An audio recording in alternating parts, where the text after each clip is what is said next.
Condense milk और cream को use किए बगैर आज हम बनाने जा रहे हैं मज़ेदार सा और क्रीमी सा चॉकलेट मिल्क शेक। बहुत इजीली बन जाता है, बहुत टेस्टी बनता है और बहुत ही साथ साथ क्रीमी बनता है। ये देख लीजिए, इसके अंदर मैंने कुछ भी ऐड नहीं किया, लेकिन इसके एक टिप है, ट्रिक है जो कि इस वीडियो में बताई जाएगी, तो वीडियो को एंड तक ज़रूर देखिए। चैनल पर न्यू है तो सब्सक्राइब कर दीजिए, बेल आइकन को प्रेस कर दीजिए ताकि आने वाली तमाम वीडियोज़ की नोटिफिकेशन आप तक पहुँच सके। आप देख रहे हैं कुकीम्स।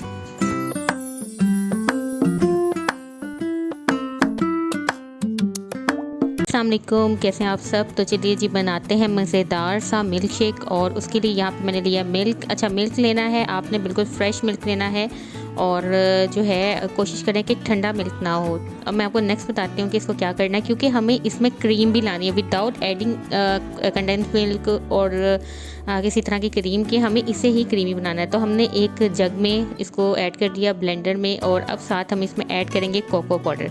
कोको पाउडर इजीली मिल जाता है और इतना एक्सपेंसिव भी नहीं होता। तो मैं एक ग्लास के अंदर 2 टेबलस्पून जो है वो कोको पाउडर जो है वो ऐड कर रही हूँ। और जैसे मैंने आपको बताया कि हमने इसको इस तरीके से बनाना है कि इसमें बिल्कुल क्रीम भी बने और जो है इसमें कोई चीज़ हम ऐड भी ना करें। अच्छा, यहाँ पे मैंने इसमें शुगर ऐड कर दी, साथ ही मैं डेयरी मिल्क एक छोटी सी जो है वो ऐड कर रही हूँ, क्योंकि मैं एक ग्लास बना रही हूँ जैसे मैंने आपको पहले बताया।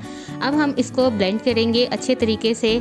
और इसमें सबसे पहली बात तो ये है कि मैंने आपको जैसे बताया कि अपने फ्रेश मिल्क लेना है, पैकेट का मिल्क नहीं लें, फ्रेश मिल्क लें। और सेकंड ये है कि आप इसको ब्लेंड करें। ब्लेंड आपने 5 to 10 मिनट्स तक करना है, ठीक है। आपने कोई ये नहीं कि आपने बस किया और फ़ौरन आपने जो है इसको कर दिया। आपने 5 मिनट्स एटलीस्ट आपने लगाना है और जो है ब्लेंडर को नॉर्मल स्पीड पे रखना है। कोई मल्टीप्लाई बाय 2 नहीं करना, जस्ट नॉर्मल पे आपने करना है। अच्छा, अब इसकी सेकंड टिप जो है, देखें अभी क्रीम इसके ऊपर आई है, लेकिन जो इसको थिक करने की जो टिप है वो मैं आपको नेक्स्ट बताती हूँ। ये हमारा जो है चॉकलेट शेक बन चुका है।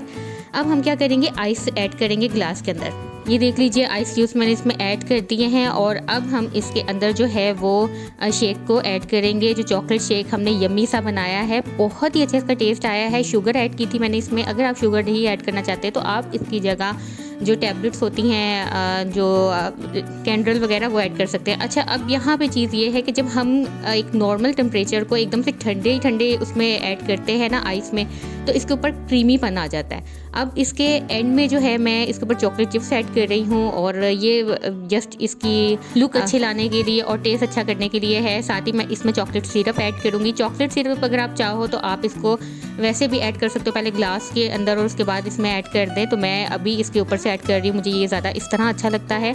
और इसके अलावा हमने ट्रिपल लेयर जो है वो भी बना चुके हैं चॉकलेट शेक। उसकी रेसिपी आपको डिस्क्रिप्शन और आई बटन में मिल जाएगी, वो भी ज़रूर देखिएगा, वो भी बहुत टेस्टी बनती है। और ये बिल्कुल हमारा रेडी हो गया है। कैसी लगी आपको आज की रेसिपी ज़रूर बताइए। चैनल पे न्यू है तो सब्सक्राइब कर दीजिए, बेल आइकन को प्रेस कर दीजिए ताकि आने वाली तमाम वीडियोस की नोटिफिकेशन आप तक पहुंच सके। मिलते हैं नेक्स्ट वीडियो में, तब तक के लिए अपना बहुत ख्याल रखिए और देखते रहिए कुकीम्स। अल्लाह हाफिज़।